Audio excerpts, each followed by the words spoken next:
Merry Christmas, everyone! So in the Dark Horse comics, they are now legends of course, there's a series that covers Qui-Gon's younger life and all the missions that he's embarked on. From having an apprentice that turned to the dark side named Xanatos, to taking Obi-Wan under his wing. The series covers an array of interesting backstories to our favorite characters. Now I'm going to compile all these issues into this video, but if you do want them brought to life, just let me know in the comments below.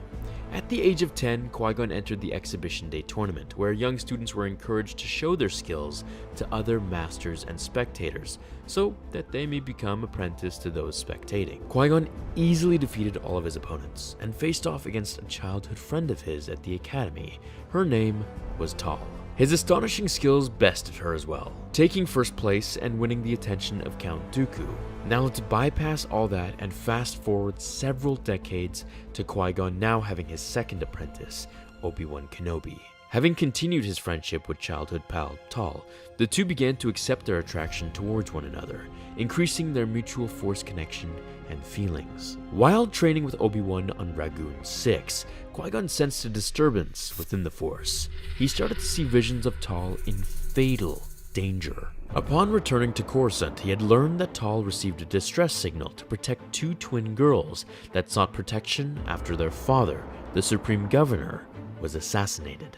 Requesting the Council to permit him to aid Tal in this mission, she and the Masters declined his help, for he would attend to other matters that the Jedi Council saw necessary for him. After about 3 weeks of not hearing from her, Jinn was flooded with worry and more premonitions of her in danger. Now, against the orders of the Council, Kenobi and Master Qui-Gon traveled to New Epsilon to discover if she was alright. This is where the story gets kind of fun. They disguised themselves as tourists. The two Jedi visited the Museum of Absolutes, which basically was a headquarters for outlawed secret police. After finding Tal, they learned that the twin girls she was supposed to protect were kidnapped by the Absolutes. Now, there was this guy named Balog. He was the leader of the world's security. He arranged a peace meeting between worker and civilized sanctions where a Jedi's presence was requested. Tal revealed to Qui-Gon about her feelings, reciprocating the emotions that they both agreed to carry out their missions and speak of their emotions once resolved. However, Qui-Gon learned that there was to be no meeting, and that Tal was falling into a trap by Balog and his league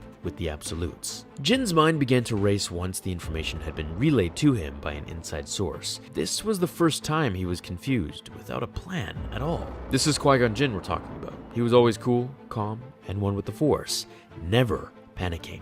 Obi-Wan reminded his master to keep calm and stick to the mission. Collecting himself, Qui-Gon did so. Traveling to the local black market, Jinn picked up an illegal probe droid and transport tracking device to find Balog. Over the next 4 days, the Jedi went searching throughout New Epsilon without sleep. And I will kill you. Jinn was determined to find Tal.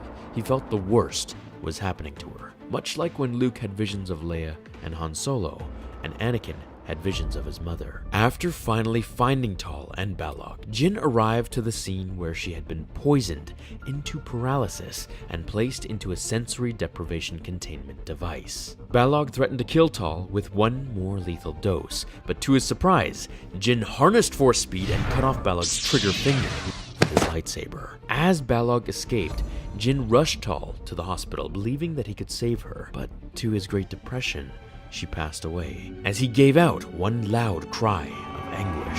Her death caused Jinn to spiral into extreme depression, much like we have never seen him do before, raising powerful dark side emotions of hatred and revenge within him. As he blamed himself for her death, he vowed to get revenge on Balog. Searching the planet relentlessly, Qui-Gon finally came across his enemy, cornering him and attempting to take his life. However, he was stopped by an angelic voice telling him not to follow through. After hearing Tal's voice, he snapped out of it and realized the path he was following, the path to the dark side of the Force, was wrong. Deactivating his lightsaber, he took Balog and the twins who were behind the plans all along into custody. The Jedi flew back to Coruscant for Tal's funeral, saying goodbye to her one last time and vowing to never fall to his emotions again. So what do you guys think of this? Would things have been different if Tal didn't tell Qui-Gon to stop? What if he had turned to the dark side? Perhaps he'd have joined Count Dooku. Now I could make a cool fanfiction on this if you guys wanted. Or we could do what if he used the dark side to fight Darth Maul? Then maybe he would go on to train Anakin with his new teachings. being alive. We're actually going to be getting a new Qui-Gon and Obi-Wan book in 2019, so I'm really looking forward to it. I hope you guys all enjoyed the Vader fan film, and I hope you're having a great Christmas. Thank you for watching, everyone. I will see you all in the next episode of Star Wars Theory. Until then, my fellow Jedi and Sith friends, remember, the Force will be with you always.